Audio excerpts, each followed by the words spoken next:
Mi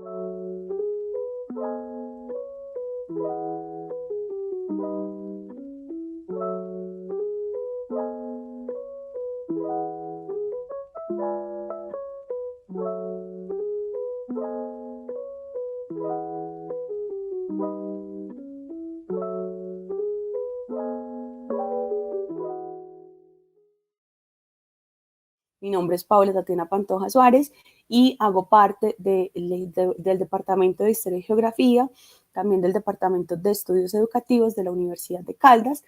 y de un programa de investigación que también me ha permitido reconocer historicidades muy amplias y muy diversas en nuestro país y procesos de formación muy diversos, que es el programa de investigación Colombia Científica, reconstrucción del tejido social en zonas de posconflicto en Colombia. Entonces, digamos que es como contar un poco desde mi historia, podría ser un asunto medio metafórico, cuáles son estos caminos que he recorrido, que he compartido con muchas personas y que nos permiten hacer esta apuesta y este proyecto, no solo un proyecto doctoral, sino un proyecto de vida alrededor de la historia como un elemento fundamental y coyuntural para la construcción y la formación de ciudadanías críticas, participativas y bueno, de unas características que aporten a la construcción social. Entonces, esta primera imagen que yo les pongo aquí pareciera no tener nada que ver con lo que les acabo de contar, ni con la comisión, ni con mi tesis doctoral, ni nada por el estilo, pero tiene mucho que ver porque de alguna manera esto yo lo he podido conversar desde el Congreso Colombiano de Historia y desde diferentes contextos y lugares. Nosotros a veces, digamos, hemos asumido que la intencionalidad de llevar los saberes formales a convertirlos en saberes escolares, digamos, está carente de intencionalidades, está carente de propósitos. Y eso no solo desde mi perspectiva es una ingenuidad muy absurda un poco, sino también un escenario en el cual hay que conocer y hay que identificar el por qué, el para qué, en el qué contexto se determinan y se materializan ciertos elementos. Estas imágenes que ustedes están viendo acá, de pronto ustedes las han visto en otros contextos, las han conocido en algunos trabajos. Una de ellas, la que se ubica a la mano izquierda de la pantalla, es digamos, una parte del compendio de historia para la enseñanza en las escuelas de la República de Colombia, que se produce para la conmemoración del centenario de la independencia y que no es otra cosa que una parte, una página del dichoso manual de Navia Rula. Y lo que se encuentra a la mano derecha de la pantalla es la portada de un libro que fue un libro de obligatoria, digamos, de obligatorio estudio hasta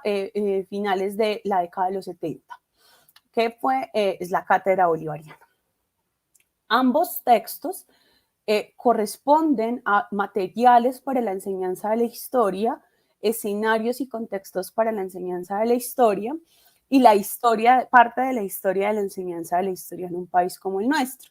¿Y por qué vale la pena uno identificar esa historicidad? Pues primero porque nos permite a nosotros reconocer ese principio de cómo la historia y su enseñanza no están ajenas de los proyectos de construcción social que le dan sentido no solo a los procesos de instrucción pública, como se denominan hasta mediados del siglo XX, que posteriormente vamos a llamar educación, sino también a las realidades y a los propósitos sobre los cuales se determina qué enseñar, para qué enseñar y por qué enseñar.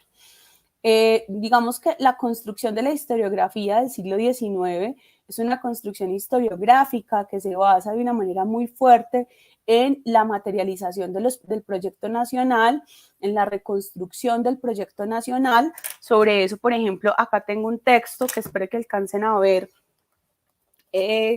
aquí como en la portada. Este texto, La historia de la revolución de la República de Colombia en la América Meridional, este es un tomo, dos tomos bien nutridos, bien carnudos, escrita por José Manuel Restrepo, y no es solamente un ejemplo y una evidencia de cómo efectivamente esto es un asunto donde, digamos, la relación entre la producción historiográfica y lo que se lleva a los contextos de enseñanza está ahí evidentemente relacionado, Entonces, no solo para el caso colombiano, sino para en realidad gran parte de toda la América hispánica, lo que se trata de configurar durante la historiografía del siglo XIX es la necesidad de la construcción de lo nacional, de aportarle a lo nacional, de identificar y unificar a esa gran masa amalgamada, casi que dirían algunos a las malas o a la brava, en esto que antes era la monarquía y que se convierte de manera transicional en un proyecto nacional, y cómo la historiografía tuvo un papel fundamental en ello, también quienes la escribieron, que no sea, digamos, un asunto coincidencial su participación en los cargos de organización digamos, de dirección política de personajes, por ejemplo, como José Manuel Restrepo en el caso colombiano, pero también podríamos ver, por ejemplo, lo que pasa con Bartolomé Mitre, un gran intelectual y digamos, héroe, entre comillas, en muchos contextos de argentino, que por ejemplo escribe una historia como la historia del general Belgrano, uno de los grandes héroes de la independencia argentina. ¿Por qué les estoy contando todo esto? Porque cuando uno hace el balance historiográfico, cuando uno hace ese recorrido histórico por la producción y por la enseñanza de la historia, es absolutamente evidente la intencionalidad, las pretensiones y los objetivos y las búsquedas que se determinan en este tipo de procesos, ¿cierto? Por ejemplo, en la cátedra bolivariana, aquí no aparece, pero yo tuve la posibilidad de hacer un análisis muy detallado, no solo de los contenidos de la cátedra, sino de las actividades, talleres, ejercicios propuestos en la cátedra bolivariana. Entonces, di de memoria los 10 nombres de Simón Bolívar. Yo la verdad no me lo sé, pero digamos el para qué, o sea, uno dice, pero ¿para qué aprenderse esto? ¿Por qué aprender quién era el maestro de Bolívar? ¿Qué importancia había tenido el maestro de Bolívar en su formación política, en su formación intelectual? ¿Cierto? Simón Rodríguez como un eje inclusive de la pedagogía latinoamericana que hoy se estudia en algunos contextos, pero digamos ya para retomar un poco la idea, es porque efectivamente si para estos contextos, no del siglo XIX propiamente, porque el manual de Navajarrula se publica para la conmemoración del centenario de la independencia y tiene una vigencia en sus ediciones hasta 1960, si no estoy mal, y la cátedra bolivariana también es un material didáctico de enseñanza de la historia que se produce y se divulga y se enseña en nuestro país durante el siglo XX, pues entonces la ingenuidad o la pretensión o la intencionalidad de que la historia hoy se enseña o se enseña para la historia misma, pues la historia, valga todo este trabalenguas que les estoy contando un poco acá, pues nos está diciendo absolutamente lo contrario.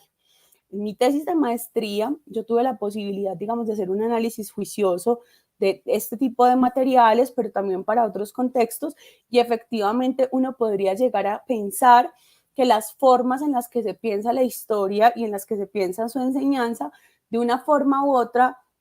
tienen tras de sí, de manera implícita o explícita, una intencionalidad de persona, de ser humano, de hombre, en un contexto, digamos, un poco más amplio de la terminología, pero también en sí mismo de sociedad, ¿cierto? Entonces, que esta pregunta de qué historia enseñar y para qué enseñarla, en el fondo no son preguntas nuevas, pero que nos están poniendo en el debate público hoy, en la actualidad, si efectivamente esta historia que tenemos en estas imágenes es la historia que estamos pensando, estamos promoviendo, que estamos imaginando. Cuando se lanza la ley 1874, una de las grandes promotoras de esta ley es la ex senadora Vivian Morales. ¿Qué historia está pensando un sujeto como ella en el contexto en el que lo promueve? ¿Y qué historia de pronto estábamos pensando desde los miembros de la comisión asesora? ¿Qué historia estamos pensando en las universidades, en las facultades de educación, en los programas de historia, pero también qué historia estamos pensando y para qué esa historia en los centros de memoria, en las organizaciones, en los grupos sociales que también están haciendo un uso y un abordaje de fenómenos, de fuentes, de situaciones históricas, por ejemplo, como todo el tema de las organizaciones, agrupaciones, colectivos que surgen en el marco del Tratado de Paz y de las búsquedas por de ese dichoso posconflicto que a mí todavía me sigue sonando una vaina medio etérea. Entonces, esas reflexiones, que no me parecen unas reflexiones iniciales, sino unas reflexiones de ubicación, también en un reconocimiento de la historicidad misma de la enseñanza de la historia en un país como el nuestro, pues que vale la pena reconocer e identificar. Ya específicamente, desde algunas actividades que nosotros hemos podido desarrollar en la comisión asesora, la comisión asesora, de pronto para quienes no han escuchado sobre ella, es una comisión que se reglamentó no sin debate y no sin sus tensiones con el Ministerio de Educación Nacional, se reglamentó en el mes de diciembre del año 2019 y se supone que la labor de este primer grupo de la comisión finaliza en diciembre de este año, del 2021. Y el objetivo de esta comisión es, como su nombre lo dice, asesorar, acompañar el proceso de la implementación de la ley 1874, que es la ley que intenta regular y materializar la enseñanza de la historia en las instituciones, no solo de básica y media, sino en la educación colombiana.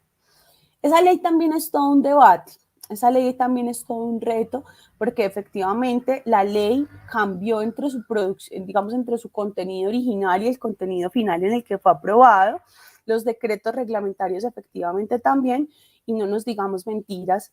y espero poder decirlo abiertamente con quienes nos encontramos en la tarde de hoy acá, en torno a las intencionalidades de proyectos políticos que el gobierno actual y digamos que sus funcionarios, mal o bien, han tenido que materializar, ¿cierto?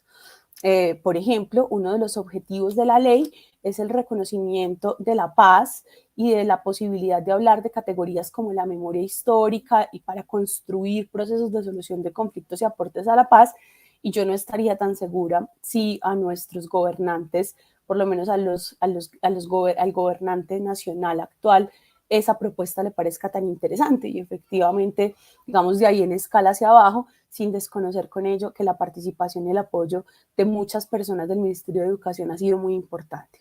Nosotros en este trabajo hemos hecho diferentes tipos de actividades.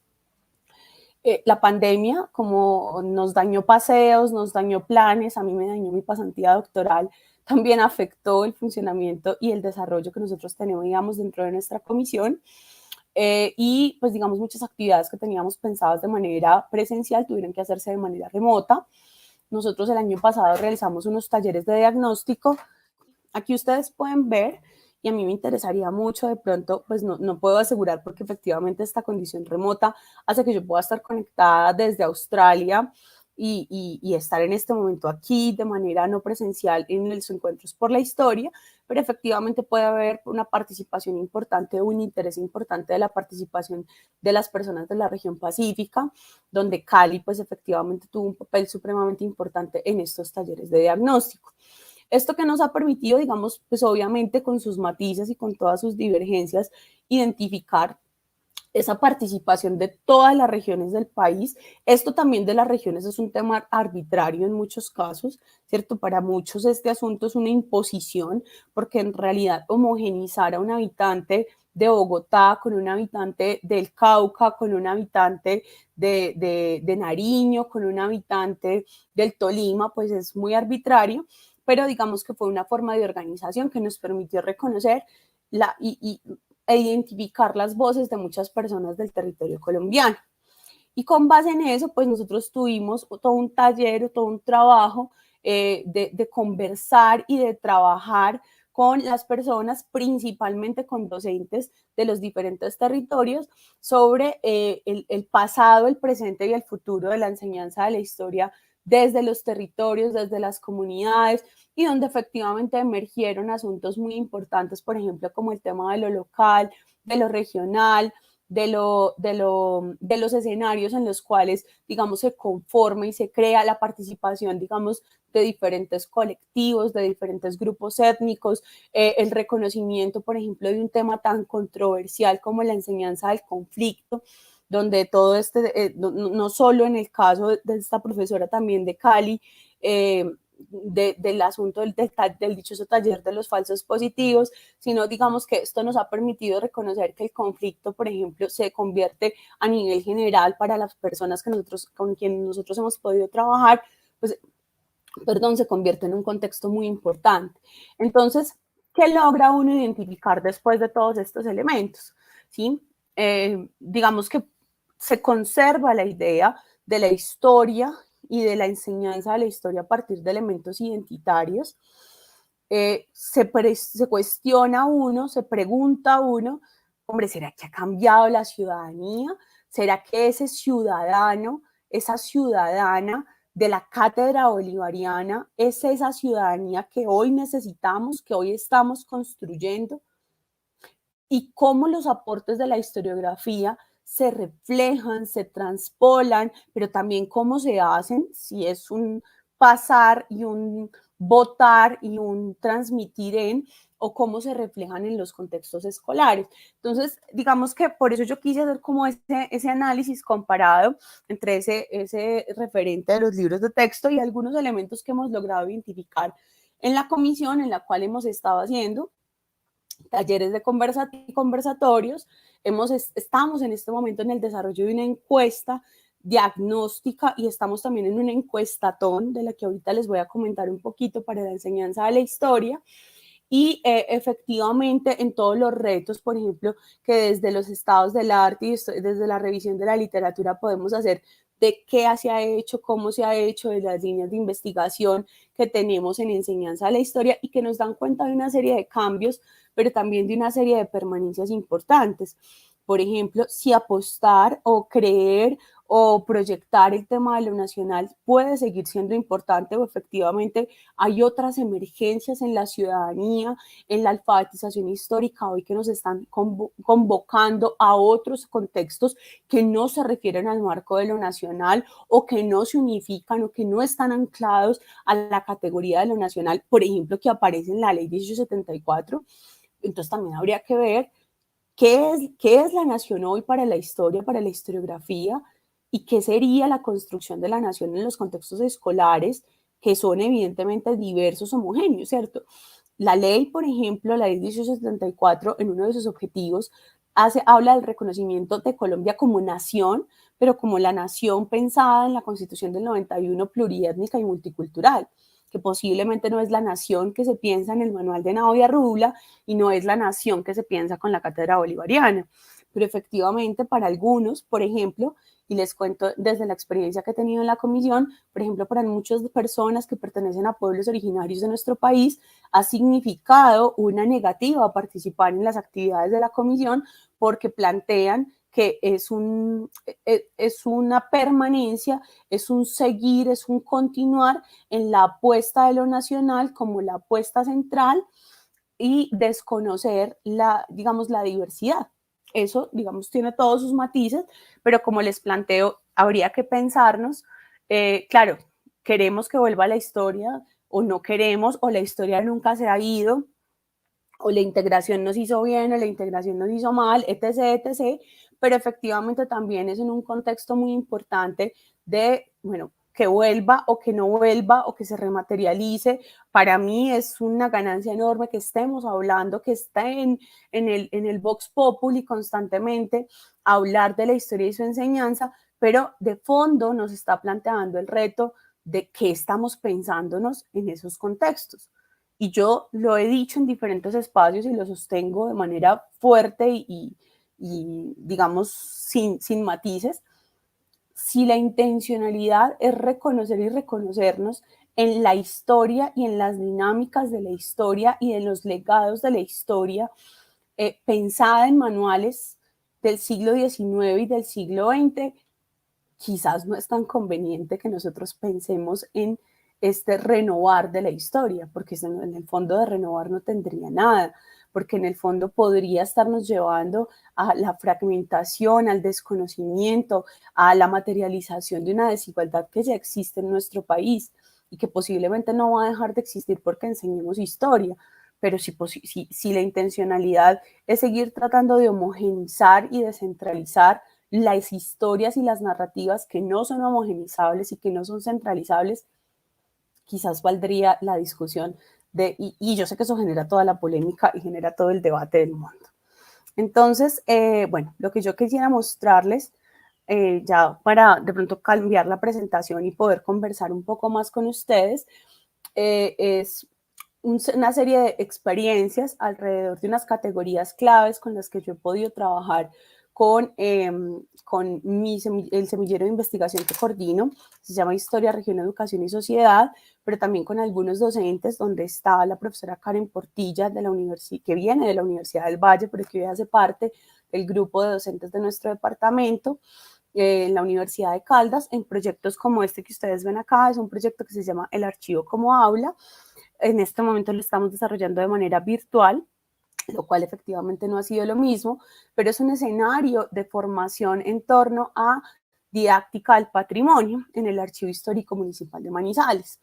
Entonces, digamos que las categorías sobre las cuales nos estamos desenvolviendo aquí es en el contexto efectivamente, y eso no es un asunto que aborde la historia ni la historiografía, sino la didáctica de cómo en la escuela estamos, entre comillas, haciendo procesos de exploración científica, pero no realmente de aportes científicos, sino de poder acercarse de manera didáctica.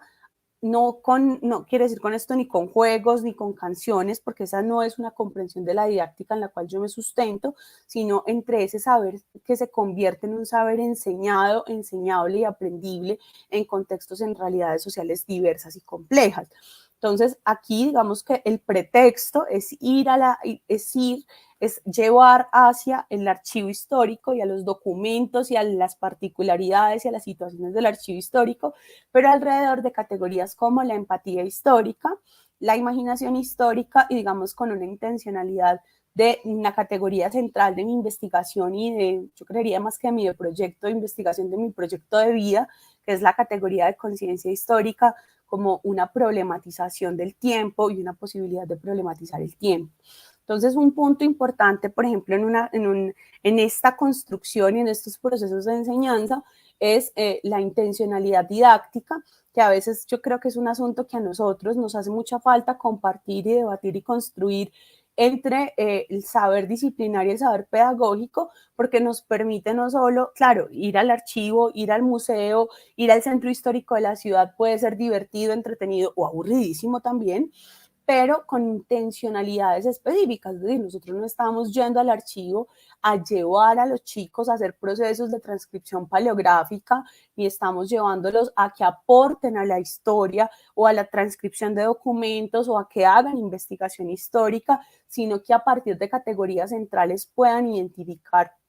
escenarios como estos sujetos que se vivencian y que se materializan en estas historias, en estas evidencias y en estos legados, y de una forma u otra aportando a un escenario del patrimonio como un asunto que tiene sentido en el marco en el que se materializa, en el que se vive, en el que se apropia por parte de las comunidades. Pero mire, si ustedes se fijan, no es una intencionalidad científica pura de que el niño haga el ejercicio del mini historiador, y no con ello quiere decir que no hagamos ejercicios de esta categoría, pero la finalidad no es esa, ese es el medio para el reconocimiento de ciertas habilidades, de ciertas competencias, aunque el término es polémico, de ciertos elementos y digamos de ciertos escenarios cognitivos en los cuales el saber histórico y el saber histórico social pues tengan unos matices importantes. También, bueno, otro trabajo que hemos estado desarrollando desde hace algún tiempo en nuestro contexto es el encuentro de jóvenes y memoria. Lo hemos desarrollado en una modalidad presencial, en una modalidad virtual, y nos ha permitido identificar diferentes escenarios y diferentes contextos, por ejemplo, alrededor de lo que Peter Seixas nos diría, de poder reconocer que hay unas diferencias, pero también unas relaciones entre la práctica profesional de la historia y la práctica popular de la historia, que es movilizada por una gran cantidad de propósitos. Entonces, allí digamos que en estas dos experiencias que yo les quería contar, pues básicamente pues estamos tratando de buscar y de tener una coherencia entre los tipos de historia que estamos pensando, entre esa historia como esa narrativa, esas construcciones, esos marcos de interpretación de los hombres y mujeres en el tiempo y en el espacio, desde, digamos, un parafraseo gradual de Bloch, pero con las intencionalidades didácticas y formativas que para mí particularmente son uno de los grandes retos que tenemos en el marco del boom de la ley 1874 y en la ley de enseñanza de la historia y en este boom de la enseñanza de la historia que no solo está marcado por la ley, sino que también además está enormemente complejizado por el tema, por ejemplo, de los procesos políticos que tenemos en este momento en nuestro país, de los procesos sociales que tenemos en este momento en nuestro país, el tema del debate público sobre la estatua, sobre el monumento, sobre qué hacer con ella, en el fondo nos está llevando a un uso político y a un uso social de la historia. Tendríamos que estar pensándonos y pensándonos a nosotros mismos en estas alfabetizaciones históricas que tienen que ver de una manera u otra con asuntos de la ciudadanía. Entonces, digamos que todo este panorama, pues digamos que lo que básicamente me quería llevar a contarles a ustedes es cómo efectivamente darle importancia a la historia de por sí, sí, o sea, la historia es importante porque sí, o el refrán popular, y creo yo bien intencionado, de que quien no conoce la historia está destinado a repetirla, pues con todo el respeto del refrán, con toda la idea, digamos, romántica del refrán, la historiografía y los estudios de la teoría de la historia hace mucho rato nos absolutamente demostraron pues que eso ya no tiene ningún sentido, ¿cierto? Que los historiadores, que los científicos sociales nos han evidenciado ciertos elementos donde eso carece por absolutamente digamos, de realidad en la investigación histórica y en la investigación que nos demuestran los historiadores, por lo menos los historiadores del siglo XIX en adelante, y para el caso de Colombia y América Latina desde 1930 en adelante, donde se profesionaliza la historia. Entonces, digamos que todos estos puntos me llevan a mí a hacerme una gran pregunta, que no es como bueno, ¿qué historia? ¿Para qué? ¿Con qué intencionalidades? ¿Cómo? ¿Y qué necesitaríamos para ella? ¿Cierto? Entonces, digamos, la categoría central que yo les mencionaba como la categoría eje de mi trabajo de investigación, que es esa categoría de conciencia histórica. Y bueno, en un libro que tuve la posibilidad de publicar hace algún tiempo sobre mi tesis de maestría y que me ha permitido a la par, digamos, de esa publicación que se resignifica para mí todo el tiempo y que digamos que me pone en constante discusión conmigo misma todo el tiempo de lo que he encontrado en el análisis de la historia, de la enseñanza de la historia, de lo que me he encontrado con colegas, con algunos amigos como el profesor Javier Ibagón, como el profesor Darío Campos, el profesor Javier Guerrero, la profesora Sandra Patricia Rodríguez, es decir, personas que se mueven en contextos y en redes a las cuales insisto que tenemos la necesidad de construir, de evidenciar y de hacernos más fuertes en términos de qué queremos y cómo podemos hacerlo, pues digamos a plantearme unos puntos reales y unos puntos centrales. Entonces, esa categoría que yo les planteo de conciencia histórica como el conjunto de contextos o de escenarios o de posibilidades cognitivas sobre los cuales los sujetos nos comprendemos como sujetos temporales, pero como eso no es una cosa abstracta, un poco en una crítica, pero pues obviamente muy respetuosa a la filosofía de la historia en algunos contextos, pero por ejemplo la teoría de Riquet, muy abstracta en ciertos elementos sobre este asunto de la historia, la memoria, el tiempo, la conciencia, ¿cierto?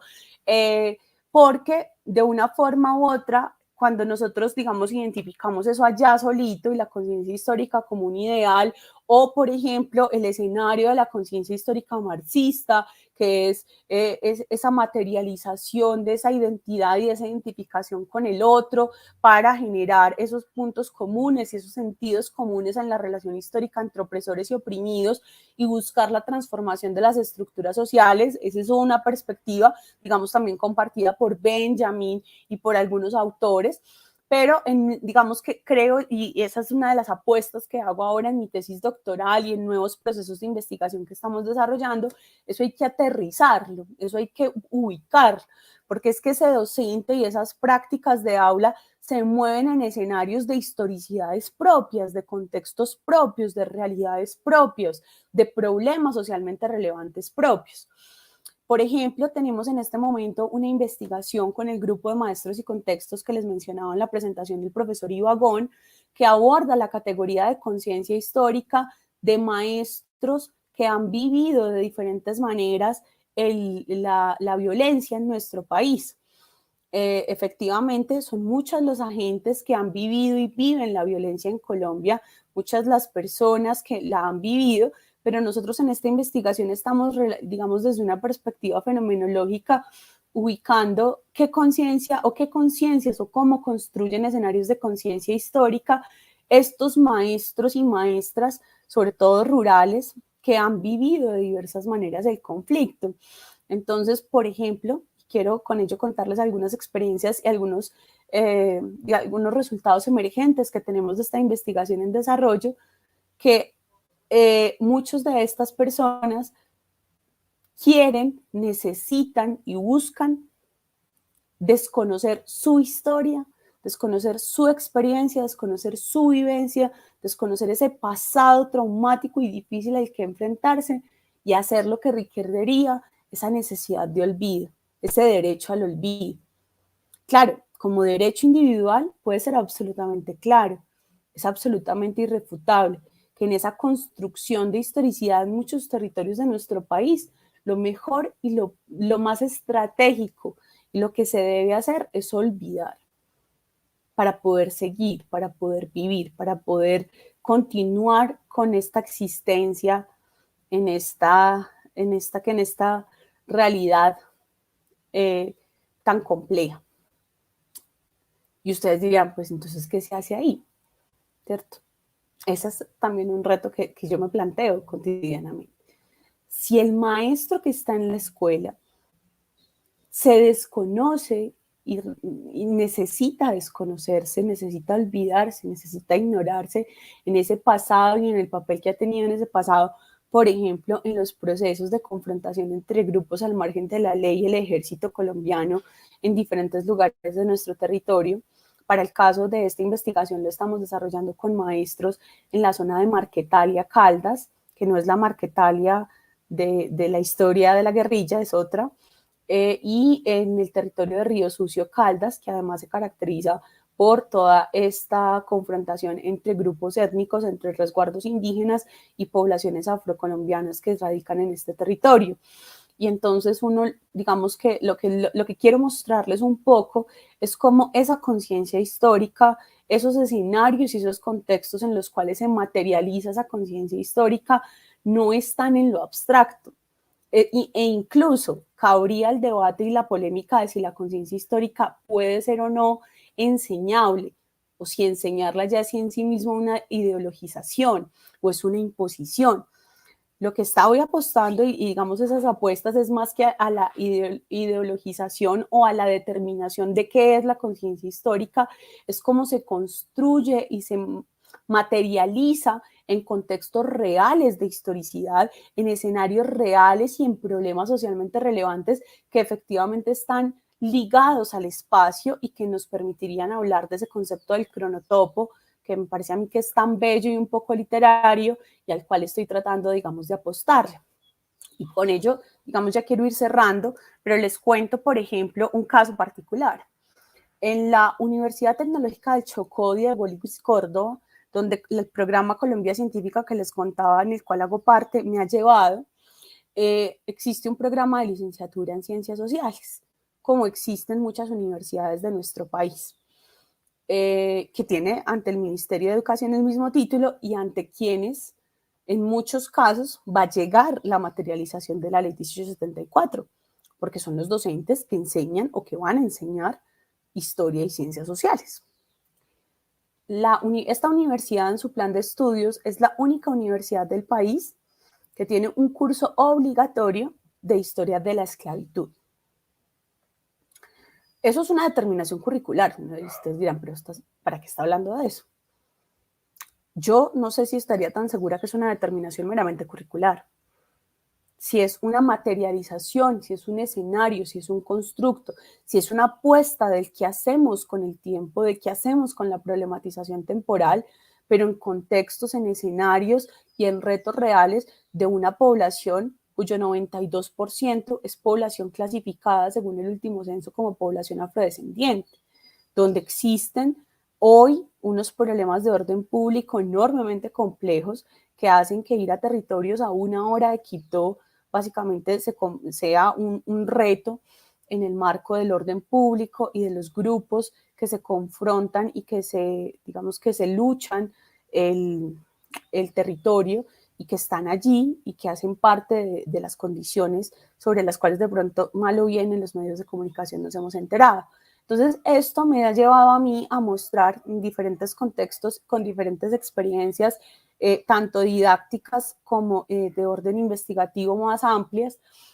la necesidad de poder establecer esos puntos de relación, la necesidad de darle a esa formación docente y a las prácticas de aula un escenario absolutamente claro, porque efectivamente es en estos contextos donde se desenvuelven, donde se desarrollan, donde se evidencian y confrontan esta conciencia o estas conciencias históricas en estas realidades y en estos lugares, y donde de alguna manera el discurso del qué enseñar y para qué enseñar pues puede tener o no sentido en la medida en que le permitamos a los docentes en formación y a los docentes en ejercicio tener elementos, tener contextos, tener escenarios para que tomen decisiones que no serán homogéneas, porque sería ir en contra de alguna manera de lo que hoy muchos contextos, muchos grupos, muchas organizaciones y muchas personas tratan de luchar, y sería volver a ese punto de partida que les mencionaba, de tratar de homogenizar a una Colombia, a un niño, a un joven colombiano, a una ciudadanía colombiana que es absolutamente diferente y con unos retos de procesos de alfabetización históricas que creería yo que son muy diferentes a los del manual de Navia Rula. Entonces, de esta manera, bueno, lo que yo les plantearía para finalizar es una necesidad de hacer un trabajo conjunto, de hacer trabajos y esfuerzos conjuntos entre centros de investigación y universidades, pero de alguna manera descentralizar, no solo en la idea inicial de que es descentralizar, sino descentralizar el saber y darle cabida a esos otros saberes que hoy están apareciendo en asociaciones, organizaciones, grupos, contextos, digamos, proyectos culturales donde el saber histórico tiene un papel y un deber y digamos, una posibilidad importante, además de una apropiación social que, así nos guste o nos duela, es mucho más que la que se hace en un paper académico, en el artículo de una revista indexada. Un reto enorme que nosotros tenemos, yo creo que todos, desde los docentes de preescolar hasta los docentes de los posgrados, y es el asunto de la sistematización, pero no solo como el resumen, sino como la capacidad de poder problematizar, organizar y generar procesos de investigación en didáctica de la historia. Y lo que les mencioné desde el comienzo, el reto que yo espero al estar aportando en un espacio como este, al que agradezco nuevamente al profesor Ibagón y a todas las personas que están de frente y detrás de la formación y del desarrollo de encuentros por la historia están desarrollando. Por último, les dejaría mi contacto académico por si en algún momento ustedes están interesados en esas redes que, para mí, insisto, son el reto más grande que tenemos y que nos permitan trabajar y mancomunar esfuerzos, intereses y proyectos diversos. Muchísimas gracias.